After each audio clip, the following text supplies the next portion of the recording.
নমস্কাৰ বন্ধুসকল, স্বাগতম জনাইছো আপোনালোকক মোৰ ইউটিউব চেনেললৈ। আজি ডাইৰেক্ট ৰিক্ৰুটমেণ্টৰ যি গ্ৰেড 3 পৰীক্ষা আছিলে, কম্পিউটাৰ পৰীক্ষা, তাৰে আজি চতুৰ্থ দিন আছিলে। আজিৰ প্ৰশ্ন কাকতৰ কেনেকুৱা ধৰণৰ প্ৰশ্ন কিছুমান আহিছে মই আপোনাক সেই বস্তুকেইটা আপোনালোকক জনাম। প্ৰথম হৈছে MS ৱৰ্ডৰ প্ৰশ্ন আপোনালোকৰ আহিছে। তাতে আপোনালোকৰ হেডাৰত দিছে ৰোল নম্বৰ আৰু বুকলেট নম্বৰ লিখিবৰ কাৰণে।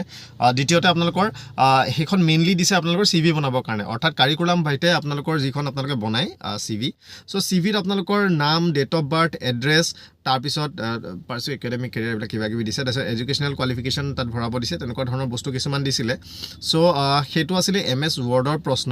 দ্বিতীয়তে আপোনালোকৰ আহিছিলে এক্সেলত আপোনালোকৰ দিছিলে ইয়াতে কিছুমান মাউচ, কিবৰ্ড, মোবাইল এনেকৈ কিছুমান প্ৰডাক্ট দিছিলে। তাৰে আপোনালোকৰ পাৰ্চেণ্টেজ চেল সেই বস্তু ওলাব দিছিলে, যিটো আপোনালোকৰ A4 চাইজত আপোনালোকৰ প্ৰিণ্ট কৰিব লাগে। তাতে পাই ডায়েগ্ৰাম উলিয়াবলৈ দিছিলে, লগতে চাইজ, ফণ্ট, মাৰ্জিন এইবিলাক আপোনালোকৰ কৰিবলৈ দিছিলে। অ'কে, এইবিলাক নৰ্মেল কৰিব দিছিলে মাৰ্জিন। এক্সেলত আপোনাৰ ঠিক সেইদৰে যিদৰে ক'লোঁ, এক্সেলত আপোনালোকৰ যিখিনি বস্তু দিছিলে সেই হিচাপতে আপোনালোকে বনাবলৈ তেনেকৈ দিলে। বেলেগ একো কেলকুলেশ্যন কৰিবলৈ বোলে দিয়া হোৱা নাছিলে। প্ৰথম কলমত আপোনালোকৰ ৰোল নম্বৰ, তাৰপিছত ছেকেণ্ড ৰোত আপোনালোকৰ কুৱেশ্যন বুকলেট নাম্বাৰ, তাৰপিছত এজ ইট ইজ টেবুলখন বনাব দিছে। তাতে বল্ড কৰা কিবা কিবি কৰা, জাষ্ট ফাংচনছ কেইটামান দিছিলে। অ'কে, চ' বৰ বিশেষ টান এইটো নাছিলে আজি। ইয়াৰ লগত আপোনালোকৰ আহিলে পাৱাৰ পইণ্টৰ আহিছিলে। পাৱাৰ পইণ্টত 3টা শ্লাইড আছিলে। আপোনালোকৰ প্ৰত্যেকটো শ্লাইডতে এটা কভাৰ বক্স, ৰোল নম্বৰ আৰু বুকলেট নম্বৰ আপোনালোকে লিখিব লাগে, সেইটো বনাই পেলাই। তাতে প্ৰথম শ্লাইডত আপোনালোকৰ টপিক দিছিলে ফুড ফেয়াৰ। অ'কে, তো ছাবটাইটেল আপোনালোকে এটা লিখিব লাগে। তাৰপিছত বটমত আপোনালোকে ৰাউণ্ড ড্ৰ কৰি ৰেড কালাৰ আপোনালোকে দিব লাগে, তেনেকুৱা ধৰণৰ দিছিলে। ছেকেণ্ড শ্লাইডত আপোনালোকক বুলেট দিছিলে, 5 লাইনৰ আপোনালোকে বুলেট পইণ্ট দি পেলাই আপোনালোকে 5টা লাইন সেইখিনি লিখিব লাগে।